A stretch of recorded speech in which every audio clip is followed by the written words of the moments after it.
দেখা করার জন্য সুযোগ করে দেয়। আমরা সামনে রাস্তাটা বন্ধ করি, পিছনে বিদারের সামনে কেউ না দাঁড়ায়, মেহরবানি করে বিদারের সামনে কেউ না দাঁড়ায়, সামনের দিকে চলে আসে।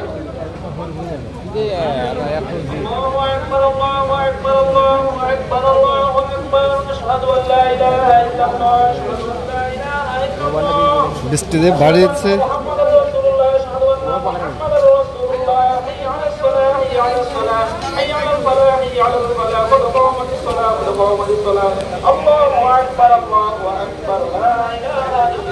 দেখ সমস্যা, আজকে আমরা বৃষ্টির মধ্যে নামাজ পড়ি, ঠিক আছে?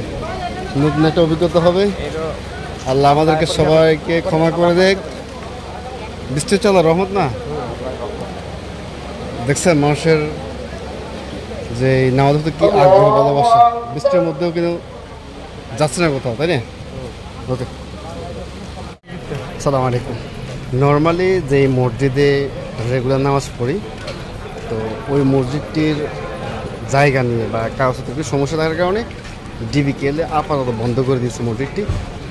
তো ভাবলাম আজকে আমাদের বাংলাদেশিদের যেই একটা প্রাণকেন্দ্র বা মিলন মেলা বলা যায় বুকির বিনকানের, তো ওই জুমা মসজিদে আমরা আজকে নামাজ পড়ব। তো উদ্দেশ্যে আসি একেবারে রাস্তার উপর দাঁড়াতে হয়েছে এবং দেখি যে বৃষ্টি মোটামুটি হারে, যে হারে বৃষ্টি শুরু হয়েছে, প্রথম তো ভাবলাম যে মোটামুটি হারে মুসল্লি কমে যাবে, না, বৃষ্টির মধ্যেও কিন্তু যে একজন মানুষের বেশি করে নাই, বৃষ্টির মধ্যে ভিজে ভিজে নামাজ পড়ছে।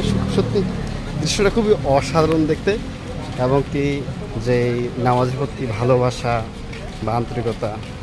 যাক, আল্লাহর কাছে সবাই দোয়া করি আমরা, যাতে করে মহান রব্বুল আলামিন যে সমস্ত প্রবাসীদের জীবনযাত্রা সহজ করে, নিরাপদ করে, সুন্দর করে।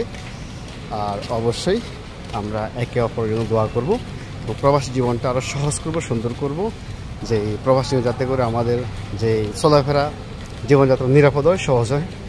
আর ফ্যামিলির জন্য আমরা অতিরিক্ত মাত্রা হারে ফ্যামিলি নিয়ে টেনশন না করি, কারণ আমরা দেখেছি ইতিমধ্যেই টেনশন করে কিন্তু অনেক প্রবাসী ভাই মালয়েশিয়াতে স্টক করতেছে, এবং বর্তমান সময় স্টকের রেকর্ডটাও কিন্তু খুব বেড়ে যাচ্ছে মালয়েশিয়াতে। শুধুমাত্র ফ্যামিলির যে এক্সট্রা কিছু যে প্যারা বা টেনশন, এই কারণেই। তো আমরা আশাবাদী যে প্রবাসী ভাইরা যে ফ্যামিলি নিয়ে ভাববেন, যে অবশ্যই যতটুকু প্রয়োজন আপনি এতটুকু ভাববেন, এতটুকু করবেন। আমরা যে গত মাসে হিসাব করলেও কিন্তু কয়েকজন প্রবাসী স্ট্রোক করেছে মালয়েশিয়াতে, যে কেউ স্ট্রোক করার পরে যে হসপিটালে গেছেন, এখন মোটামুটি হারে সুস্থ হয়েছেন, তবে কিন্তু আপনার লাইফে একটা দাগ পড়ে গেছে।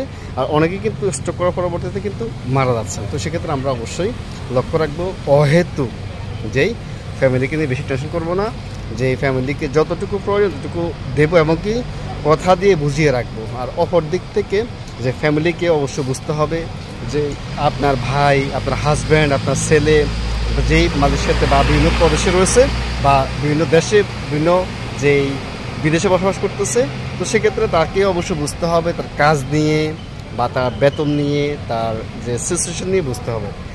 দেশের মাধ্যমে অবশ্যই ভালো থাকবেন, দোয়া করবেন ইনশাল্লাহ, যাতে করে প্রবাসীরা প্রবাসী জীবন আর সহজে নিরাপত্তার সাথে বসবাস করতে পারে। ধন্যবাদ।